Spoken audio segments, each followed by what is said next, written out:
Dy pretendimet të bordit të kompanisë së ujësiellësit Prishtina se mos njoftimi për shkuarje në Amerikë në vizitë zyrtare dhe performanca keqe nuk janë të vërteta.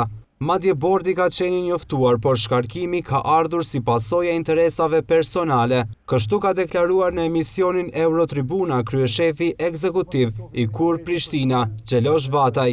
Shkarkimi im ka ndodhur pa asnjë paralajmërim, asnjë përfulje më herët, asnjë incident ose ekses ose keqpërdorim më herët që ka ndodhur.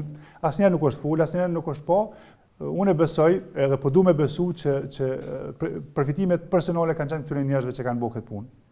Ata duhet përgjigjen, ata duhet tregojnë se cili ka qenë qëllimi i tyre.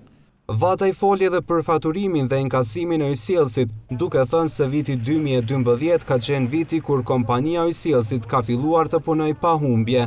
83 ka qenë vitin 2012. Edhe ky është viti kur ujësiellësi i Prishtinës fillon me punu pa humbje. Pa humbje. Po. Në vitin 2013 ka qenë 75.14. Në vitin 2014, viti i thatësisë ekstreme që ka qenë në Kosovë, ka qenë 79.75, dikun rreth 80%. Vataj foli edhe për akuzat që po ju bëhen në lidhje me prishjen e rrugëve, të cilat pastaj nuk po i sanojnë, duke thënë se po ka vonesa të lëshuarjes së lejeve nga komuna deri në 6 muaj. Kjo sipas tij po ndikon që të vonohet edhe projekti. Vataj deklaroi se faji nuk qëndron vetëm te komuna, por edhe te kontraktorët, sepse ka pas të tillë që nuk e kanë kryer punën si duhet. Unë i garantoj qytetarët që shtatori edhe deri nëntor viti 2016 projekti i ujit Shkapoj do të përfundohet. Ka mundësi më shpejt, po kjo do të jetë fundi i projektit.